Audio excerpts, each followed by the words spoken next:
Sunshine, all is well, and all is in divine order. And who is God?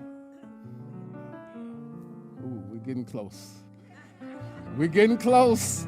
Daisy, we're getting close to shaking things up. I want you to repeat something. And as we go through this message, keep it close to your heart. It goes like this. It's up there. Just follow me. Nothing is as it seems. It is as I see it. As I see it better, it gets better. So, don't get comfortable in an uncomfortable situation. Initiate the possibilities. Doing the same thing, if it ain't a good thing, if it ain't a good thing, won't get you a good thing. I want you to look at somebody and say, if it ain't good, it ain't gonna bring you good. You may be seated. Now I can take liberties with my vocabulary because I've got some education, some form of education. So when I use the word ain't, it's for emphasis, right? So I say in my normal walk, Paul, if it ain't right, you shouldn't be doing it. And if it ain't right, doctor, you ain't gonna get what you want to be getting. Is that right? We got a school teacher up here right now, and she's like frowning on me, saying, boy, we got to get you back to the 3rd grade. Hooked on phonics too, 1999. So remember last week, we talked about the Lent journey. And we talked about Dr. Johnny Coleman. And we talked about what she said Lent meant. Let's eliminate negative thinking. Let's eliminate negative thinking. And that means eliminating those negative thoughts, beliefs, words, the conversations, the behavior, and even the Facebook post. The Facebook post. Because some of y'all want something different, but you're putting something out there that's inconsistent with what you want. And so I peek sometimes, Reverend Wilmer, as some of our family members post on Facebook, Brett. And there's something out there that's not attracting what you want. And I can tell when you're hurt, when you're sad, when you're mad by what you post. And then I have a conversation with you and you tell me what you're trying to attract. The law of attraction says put out the vibration, the energy that you want to attract, right? That's the basics of the law of attraction. What you get out, you put out. And so if you're out there posting the wrong stuff because you're having some kind of day or some kind of mood, some kind of moment, stop. Cease and desist. Because it's not going to attract what you want. The person, the place, the thing, the job. I am an employer. I have about 200 people that report to me in my chain. When I have an opening, I look at the resume, the cover letter. I'm sure you do too, Brett. And then, I'm only human, right? Everybody say he's only human to some degree. But then I look at Facebook. I want to know what Michael is posting out there. Because if he's not the right kind of energy, I don't want him in my organization. I'm one of those positive energy type of people if you don't know.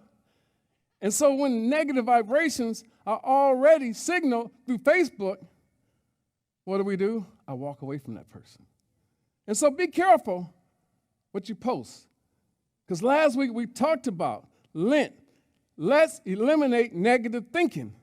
And so if we're inconsistent with our behavior, then again, you're not going to attract the things that you want. And everybody in here came into agreement that we all want something, right? Everybody wants something. Everybody wants to be more, do more, have more than you currently are. And so that's the common denominator. And so now we have to work on how do we attract this. Now I know life has this way of making you want to give up, give in, and give out. We all have those kind of moments, don't we? Well, you just think about it. I'm going to give up because I'm giving out, and I want to give in to the notion of quitting. And so you say to yourself, Lord, I failed. Lord, I'm frustrated. Lord, I've lost some of my faith. Anybody ever been there? If we're just being honest with each other, has there ever been a time where you felt like you failed and you're frustrated and your faith diminished? And so we get ourselves in these uncomfortable situations of life, but sometimes we become too comfortable with the uncomfortable situations. It was never meant to be, but we find ourselves in that place where it is to be, and we get comfortable with it. Anybody ever get comfortable with a situation that you should be uncomfortable with, but because it started out as uncomfortable, you made it comfortable, and you sat in the uncomfortable situation too long? Anybody ever been there? And some of us may be doing that right about now. In our spirit, in our mind, in our body, our soul, our daily behaviors. And so we get comfortable in uncomfortable situations, and we don't pass the test. Well, what happens in that situation where we make the things that were supposed to be uncomfortable a comfortable situation? The things that we talk about, the enthusiasm, the excitement, the expectancy is lowered. And so we begin to have low enthusiasm, low excitement, and low expectancy. The loss of enthusiasm, excitement, expectancy. Where does it come from? Where does it come from? It comes from a feeling that I'm not powered to propel myself to get the things that I want. Very simple, right? In other words, we want what we want when we want what we want, right? We all want something. We started out with this message and you were in agreement with me. We all want something. But when we lose that enthusiasm, that excitement, that energy, it's because we don't see ourselves as capable of propelling ourselves to the position, to the provision. You understand that? And that's important. That's key. You have to be able to see yourself as doing the thing that you want to do. In other words, it's visualization. Casting the vision that you want. Every day, waking up, casting the vision. Life happens, right? No, it doesn't. And I know there's t-shirts out there that says, life gonna do what it do. Life is gonna be what it's gonna be. Life has a way of doing things to you. But I'm here to challenge that mindset today because it's holding you back and it's putting you in that position of low enthusiasm, low excitement, and low expectancy. And that's the problem. I was reading this book by Noah St. John called Power Habits. Can we say Power Habits? Power Habits. I love that title, so when I saw it, I ran over to the shelf and picked it out because I'm always wanting to be making power moves, so I need to have power habits, right? Isn't that consistent? If I want to make power moves, I got to make power habits happen. And so I picked up the book and started reading it. And in the book, it says we all want 4 things in life.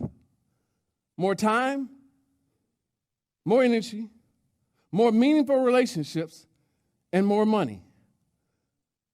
Does that hit everybody in here? When you think about your life. Now, in those relationships, before you say, oh, love's not up there, well, love is in there. Because love is predicated because the desire that we have for those 4 things, time, energy, relationships that are meaningful, and money, come from love, right? Who in here thinks love is the source of everything? I like that. Sheldon's like, oh, I don't know. he played accordion with me. Love is the source of everything. But what about if I ask you the question, is money the root of all evil? Huh? Is money the root of all evil? He said it depends. We got one that we got to convert today. We got to convert one person today. Money is not the root of evil. The lack of love is the root of evil. And so we move on. See, the problem statement is that when we don't see ourselves as positioned to propel ourselves to the provision of getting those four things, it's a problem. And it becomes a problem statement. Think about it. The terms of our life. Terms. I just took what he wrote, time, energy, relationship, money, and say TERM, terms. What are the terms and conditions that we want for our life? The terms and conditions I want for my life, and you probably do too, is that I want those things. I want more time, I want more energy, I want more relationships that are meaningful, and I want more money. Is anybody with me? I need to leave right now if you're not with me on this journey, because this is going to be a powerful journey. If we get real with ourselves and say, these are the things that I want. These are the things that make me wake up with the idea that I need to make a move. And I need to make power moves, and so I need power habits. And so today's message is about, are you on track to get the things that you want? Are you on track or are you sidetracked? When we think about habits that produce the things that we want, that are stepping stones to where we want to go, who we want to be, what we want to do, are you on track or are you sidetracked? Blind poll, raise your hand if you're on track. Raise your hand if you're off track. It's all right because I can't see you. It's a blind poll.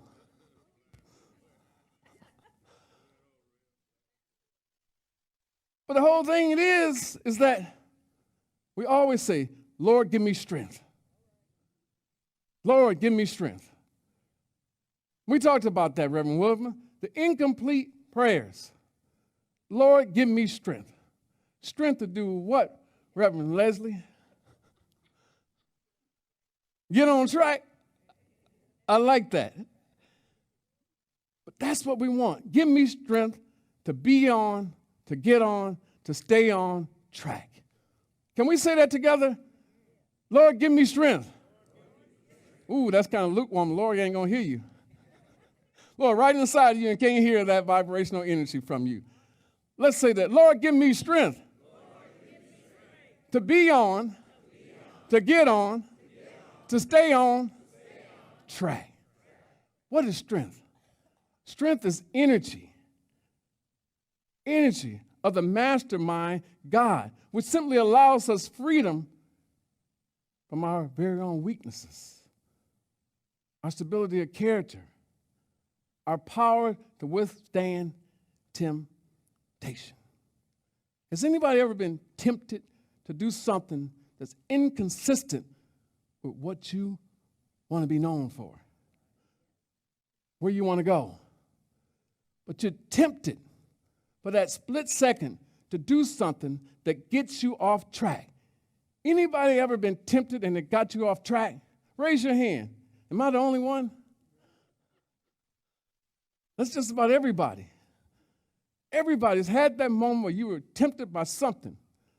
Chances are it looked good, it sounded good, it felt good, it smelled good.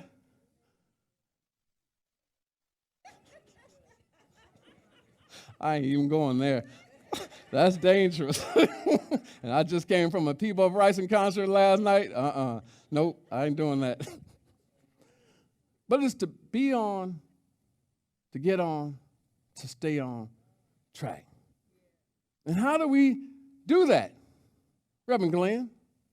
Well, you got to position yourself to have a one-track mind. A one-track mind. If I have a one-track mind and there's no other lanes that I can travel, I got to stay on track, right? So say this with me. I need to have a one-track mind. Point to somebody and say, and you do too. You do too. A one-track mind. But what's that track that we need to be on? Focus, the white track. I'm hearing other things. What else? Truth. Ooh, I love that. Truth. Truth comes from what? The creation creed. Does anybody know what the creation creed is? Because we have to live a life that's consistent with the creation creed. What is the creation creed? I am made in the image and likeness. The creation creed. Now, y'all remember creation, right? Huh? Do we need to go back to Genesis and have a quick lesson? No. Thank goodness. Thank goodness. Thank goodness. We don't need it, right? God said, let there be, and there was light. Then over the course of 6 days, God created things, but on that sixth day, what did he create? Man. And he created man in the image and likeness of himself. And so what does that tell us? We are like God. But if we say, where is that? Image. Go back to image. Because we always say that. And I hear everybody say it, well, I'm made in the image and likeness of God. Don't we say that all the time? Yeah. And we think it does something. Like it's showing the depth of knowledge, Stuart. But if you really want to get into this, I am made in the image and likeness of God. The key word is there, image. Image. And with that image, I'm able to do what? Imagine what God is in me. And likeness of God. How like God am I when I imagine myself in my imagination? All of us are different, right? Look around the room. Nobody looks like anybody. Nobody in here is a Siamese twin. We got a Siamese twin in here? Will the Siamese twins please stand up? Good God Almighty. We got miracles in here, right? We manifesting Siamese twins and Renaissance Unity. Man, oh man. But understand this. In the image, I have the opportunity to imagine. And my imagination allows me to construct the likeness of God in me, through me, by me, to move me where I need to be. Why is this important?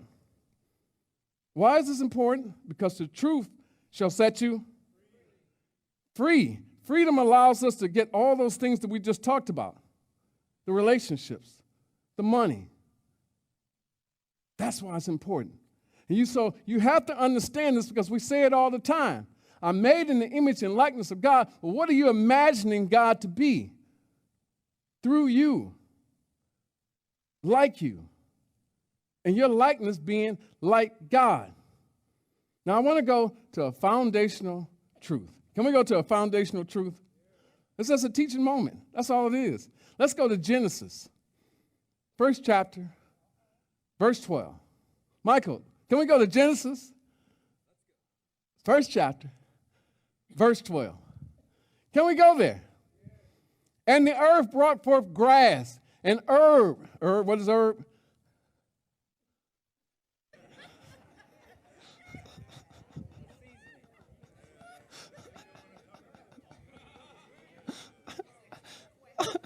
Boy, y'all, something.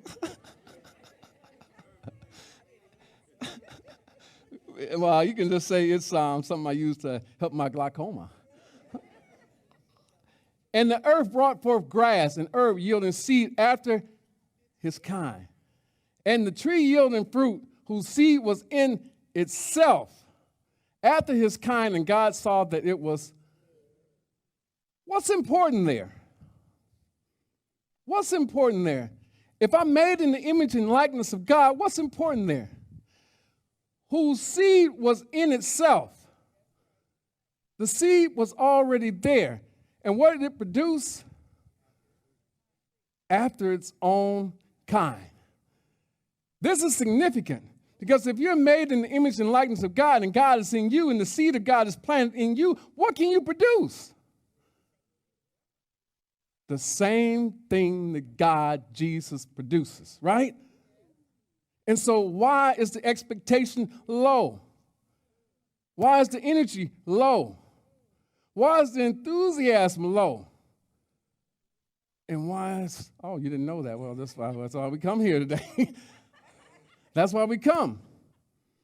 But in that 6th day of creation, the God creation process, God set the stage for light to produce light. And so in that whole process, the seeds that were planted in the thing produces after its own kind. Thoughts held in mind. Thoughts held in mind. Thoughts held in mind. So if we're made in the very image and likeness of God, what should we be producing? The things that God produces. And God produces good when and all the time. And God produces good. So I'm standing on a high plane of faith that because of that, and I see the image and likeness of God in me, I can do some good. I can make some good things happen, some great things happen. And you know the secret? You can too. And because of that, I'm excited for your future. And so it reminds me, though, of how we allow ourselves to get off track. Off track. And reminds me of a story that's right there in the Bible that we heard about so many times.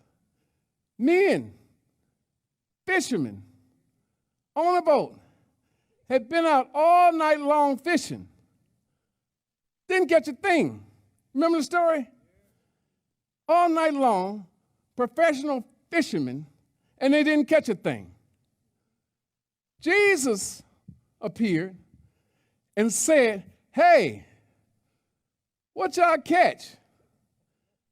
They said, nothing. Nothing. Have any of you been out in the world for a long time? I mean, days, weeks, months, sometimes years, and haven't caught what you wanted to catch, haven't produced what you wanted to produce, your life hasn't yielded what you wanted to yield, you just been out there fishing, searching, trying to find, but you didn't. And Jesus comes along and said, hey, what y'all catch?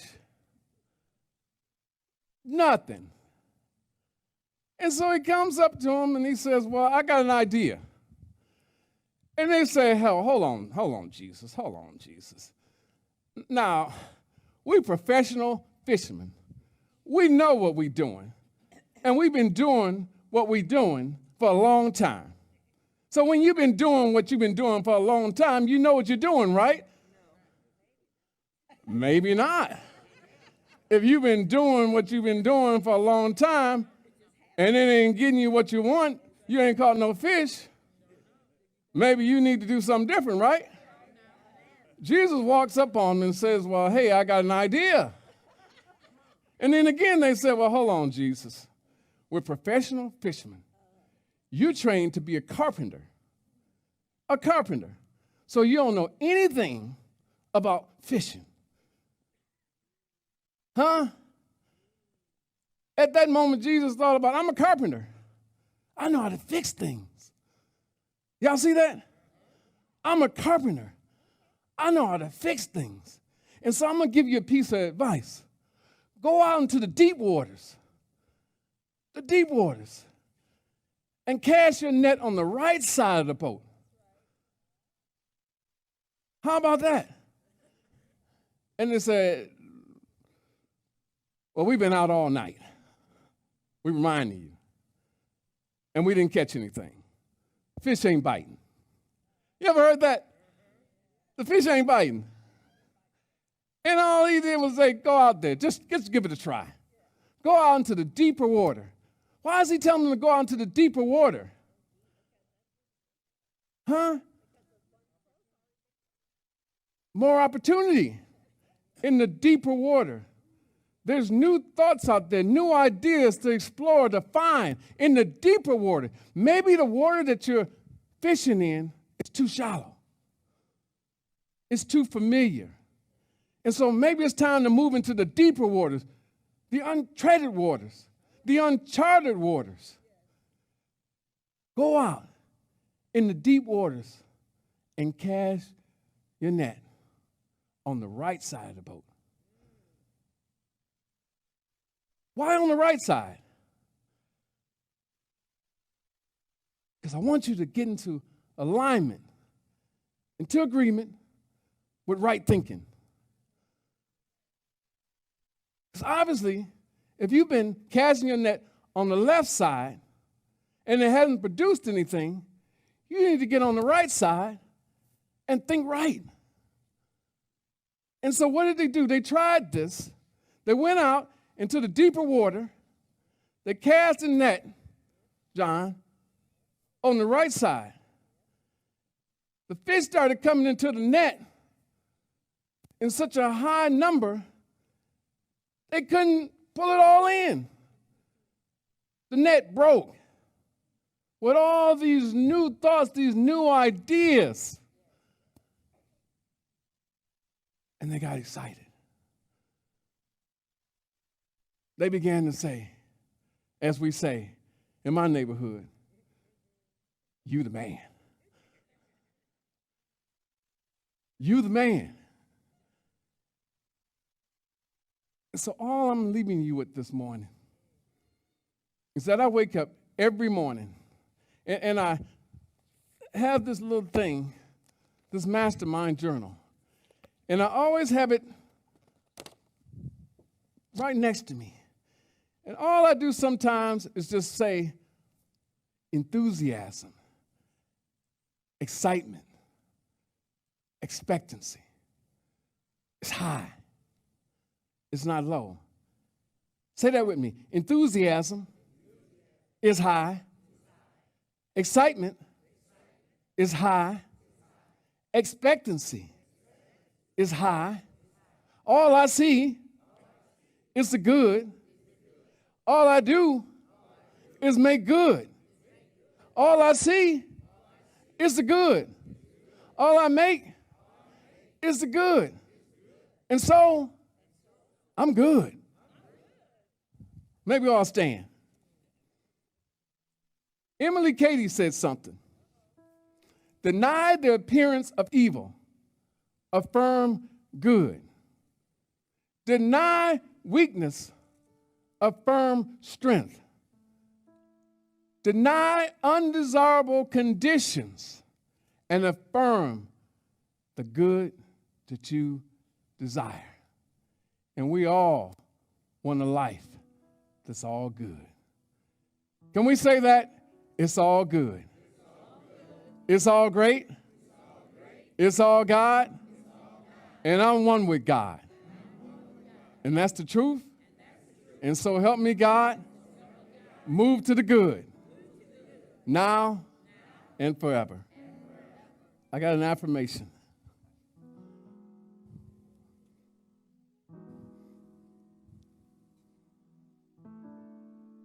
That affirmation is all the components of this message. So I encourage you to take out your phone and take a picture, and if you don't have your camera with you and don't have any space to take a picture, watch this service again and tune into this one. Because on first look,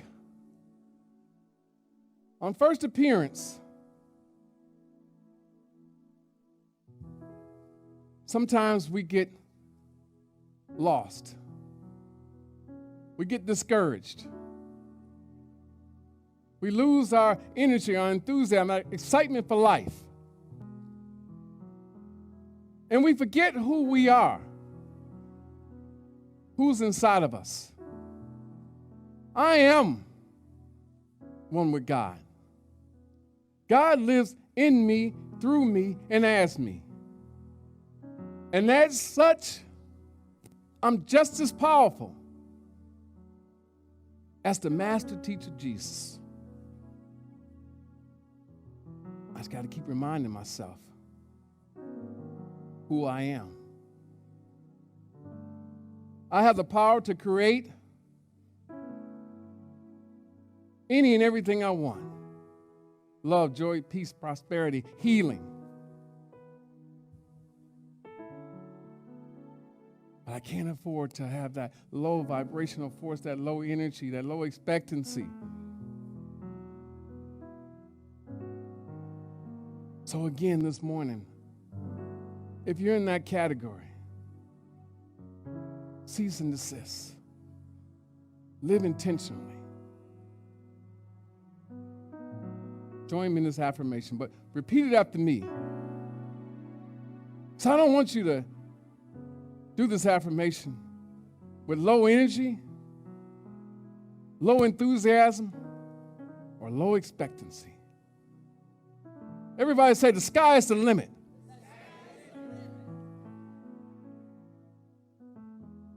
Repeat it. Nothing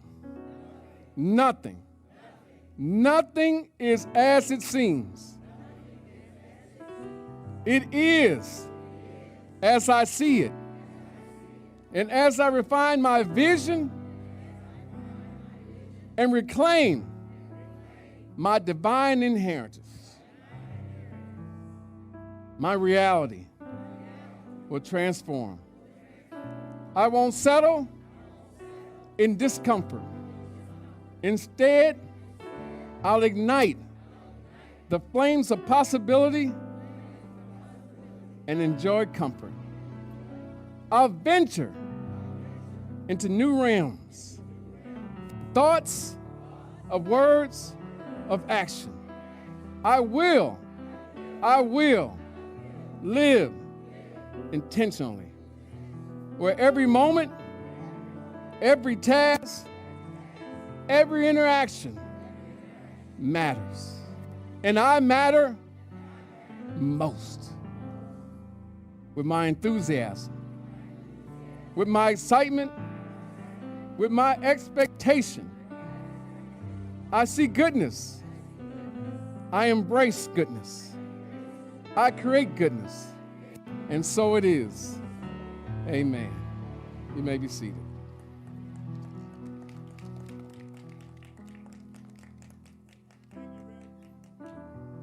Thank you.